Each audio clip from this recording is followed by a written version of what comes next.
நேற்றுக்கு மார்க்கெட்டு பார்த்திங்கன்னா ஒரு 100 பாயிண்ட்டுக்கு மேலேயும் கீழேயும் ஃபுல்லாக ஸ்விங்கில் போய்கிட்டு இருந்துச்சு.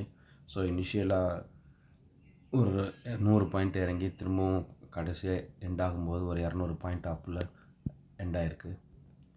நேற்று எல்லா செக்டருமே நல்லா பண்ணியிருக்கு. மெட்டல் ரொம்ப அதிகமாக 0.2%, கன்சியூமர் வந்து 0.4% மைனஸில் இப்போ ட்ரேட் ஆகிருக்காங்க. ஸோ ஓவராலாக மார்க்கெட் வந்து இப்பொழுதைக்கு எந்த ஒரு பேட் நியூஸும் இல்லை. சீஸ்ஃபயர் டாக்கு போய்கிட்டுருக்கு அப்படிங்கிற இதில் ஏறி இருக்குது. பட் பிரச்சனை என்னென்னா இன்னும் எதுவுமே மாறல. ஸோ ஈரான் வந்து என்ன சொல்கிறாங்க, ஃபஸ்ட்டு நீங்கள் முற்றுகை பண்ணுறதை நிறுத்துங்க, அதுக்கப்புறம் நாம் ஹராமஸை பற்றி யோசிக்கிறோம், அதுக்கப்புறம் பேச்சுவார்த்தை நடத்துவோம், கடைசியாக தான் தேர்ட் ஸ்டேஜாக தான் நியூக்ளியர் வெப்பனை பற்றி பேசுவோம் அப்படிங்கிற மாதிரி சொல்லியிருக்காங்க. ஸோ இப்போதைக்கு சண்டை இல்லை, அதனால் மார்க்கெட் ஏறுது. பட் எனி டைம் இந்த சுச்சுவேஷன் மாறலாம். திரும்பவும் மார்க்கெட்டு கீழே வரும். கீழே வரும்போது 1-2ன்னு வாங்க ஆரம்பிங்க. நேற்றுக்கு ரிலையன்ஸில் ஒரு ஆப்பர்ச்சுனிட்டி இருந்துச்சு, நான் ஒரு ஷேர் வாங்கினேன். ஸோ நேற்றுக்கு யூஎஸ் இண்டெக்ஸ் பார்த்திங்கன்னா டவ் ஜோன்ஸ் கொஞ்சம் நெகட்டிவாகவும் 0.13% நெகட்டிவாகவும், நாஸ்டாக் வந்து 0.20% பாசிட்டிவாகவும் ட்ரேட் ஆகியிருக்காங்க. ஸோ ஏஷியன் மார்க்கெட் எல்லாம் மிக்ஸில் இருக்குது. ஜப்பான் மைனஸில் இருக்குது. ஸோ ஹாங்ஸங்கும் மைனஸில் தான் ட்ரேட் ஆகிட்டுருக்கு. ஸோ நேற்றுக்கும் எஃப்ஐஐ மார்க்கெட் இவ்வளோ ஏறி இருந்தோம், 200 பாயிண்ட் ஏறி இருந்தோம். எஃப்ஐஐ ஒரு 1150 கோடிக்கு விற்றுருக்காங்க நெட்டாக. ஸோ டிஐஏ ஒரு 4000 கோடிக்கு வாங்கியிருக்காங்க. ஸோ யூஎஸில் பிளாக்கேட் இருந்தாலும் ஹராமஸ் சுற்றி, பட் ஆயிலும் எல்பிஜி டேங்கர்ஸும் இந்தியாவுக்கு மும்பை லொக்கேஷனுக்கு வந்திருக்கு. ஸோ மோத்திலால் ஓஸ்வால் வந்து ஏயு ஸ்மால் ஃபைனான்ஸ் பேங்க்குக்கு நல்ல அப்சைடு இருக்குது அப்படின்ற மாதிரி சொல்லியிருக்காங்க. என்ன கேட்டிங்கன்னா ஏயு ஸ்மால் ஃபைனான்ஸை விட ஐடிஎஃப்சி ஃபர்ஸ்ட் பேங்க்கு ஃப்யூச்சரில் நல்லா பண்ணும். எந்த கண்ட்ரி எவ்வளவு மிலிட்ரிக்கு ஸ்பெண்ட் பண்ணுறாங்கன்றதை காட்டியிருக்காங்க. ஸோ யூஎஸ்ஏ வந்து 7.5% குறைஞ்சும் $954 பில்லியன் இந்தியா வந்து 5th பொசிஷனில் $92 பில்லியன் ஸ்பெண்ட் பண்ணுறாங்க மிலிட்ரிக்காக.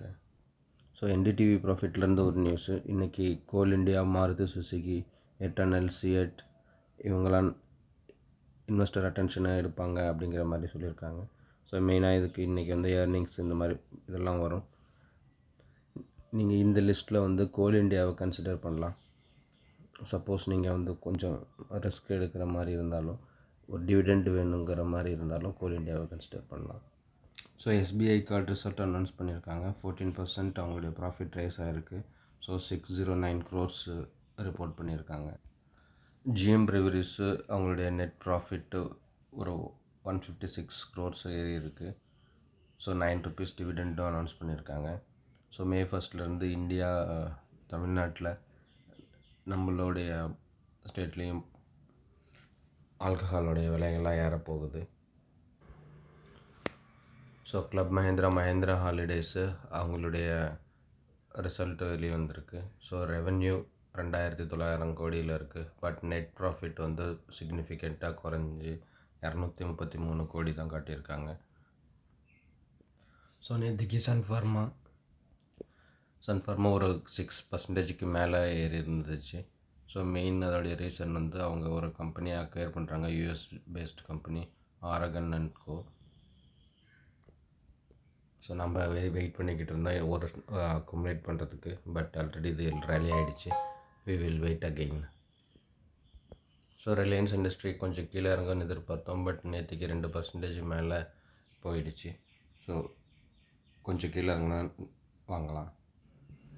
ஸோ அமேசான் வந்து இந்தியாவில் ஃபாஸ்ட் டெலிவரி சர்வீஸ் 100 இந்தியன் சிட்டிஸுக்கு இன்க்ரீஸ் பண்ணுறாங்க.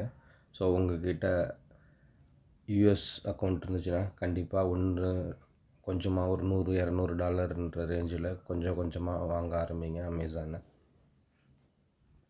ஸோ இன்றைக்கி வருண் பெவரேஜஸ் மேலே போகிறதுக்கு சார்ஜஸ் நிறையா இருக்குது. ஸோ ஒரு 10% அப்சைடட் இருக்குது. 570 டார்கெட்டுங்கிற மாதிரி சொல்லியிருக்காங்க. நம்ம இந்த ஸ்டாக்கை வாங்கியிருக்கோம். பட் லாங் டேர்முக்கு இந்த மாதிரி ஷார்ட் டேர்ம் ட்ரேடிங்கு, ஸ்விங்கு இதெல்லாம் நம்ம பண்ணுறதில்ல. பார்த்து கேர்ஃபுல்லாக இருங்க. ஸோ நேற்றுக்கு மார்க்கெட் ஏறினதுக்கு 2 மெயின் ரீசன்ஸ் வந்து ரிலையன்ஸும் சன்ஃபார்மாவும் ஹெவி வெயிட்டு அவங்க நல்லா பர்ஃபார்ம் பண்ணதுனால மார்க்கெட்டு மேலே ஏறி இருக்குது. ஸோ ஃபண்டமெண்டலாக எந்த சேஞ்சஸுமே நடக்கலை. ஐடி கம்பெனிலாம் ஏன் ஏறுதுன்னே தெரியல. ஸோ ஐடி கம்பெனியில் எந்த ஒரு சேஞ்சுமே இல்லை. இன்னும் அந்த ஏஐ டிஸ்ரப்டிவ் எல்லாமே இஷ்யூஸுமே இருக்குது. தமிழ்நாடு மெர்கன்டைல் பேங்க் நல்ல ரிசல்ட்ஸ் கொடுத்துருக்காங்க. ஸோ இதை ரொம்ப நாளைக்கு முன்னாடி நம்ம வாங்கினது. இப்போ கூட ரீசெண்டாக கொஞ்சம் ஒரு 10,000 ரூபாய்க்கு இன்வெஸ்ட் பண்ணியிருந்தேன். ஸோ நல்லா பர்ஃபார்ம் பண்ணிகிட்ருக்காங்க. Continue to hold. So ONGC ஃப்ளாட்டாகவே தான் இருக்குது இன்னும். ஸோ இப்போ வந்து ஓஎன்ஜிசி போர்டு வந்து அவங்களுக்கு நியூ சிஎஃப்ஓவை அப்ரூவல் பண்ணியிருக்காங்க. அது இல்லாமல் அவங்க வந்து எம்ஆர்பிஎல் அண்ட் ஓபிஏஎல்ன்ற கம்பெனிங்களோட பெட்ரோகெமிக்கல் பிஸ்னஸுக்கு ஜாயிண்ட் வெஞ்சர் போடுறதா சொல்லியிருக்காங்க. ஸோ நீங்கள் இப்போயுமே ஓஎன்ஜிசியை 1-2ன்னு அக்குமுலேட் பண்ணலாம்.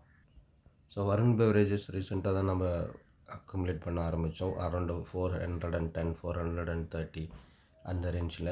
ஸோ அவங்களுடைய ப்ராஃபிட்டு 20% ஜம்ப் ஆகிருக்கு. நெட் ப்ராஃபிட் வந்து 879 crores இருக்குது. ஸோ இந்த மாதிரி எப்போல்லாம் அது 400க்கும் கீழே வருதோ, ஈவன் தான் அதோடைய வேல்யூவேஷன் அதிகமாக இருந்தாலும் இந்தியாவில் இருக்கிற வெயிலுடைய தாக்கத்தால் கண்டிப்பாக இந்த மாதிரி கம்பெனிஸ் நல்லா பர்ஃபார்ம் பண்ணும் ஃப்யூச்சரில்.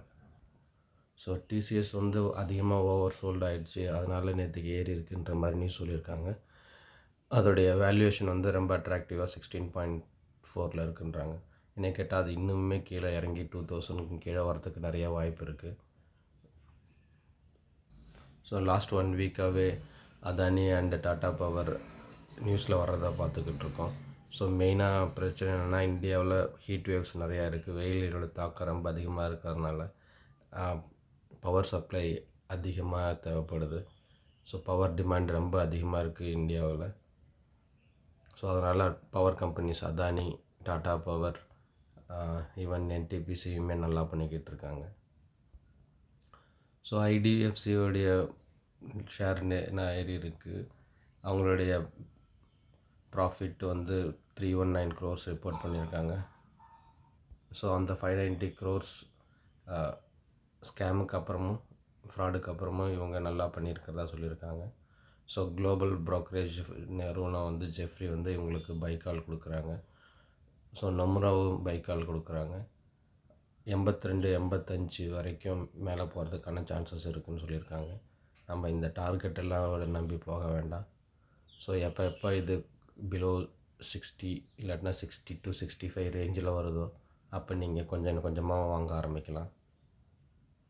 இதெல்லாம் தான் நான் உங்களுக்கு சொல்லணும்னு நினச்சேன். தேங்க்ஸ் ஃபார் வாட்சிங்.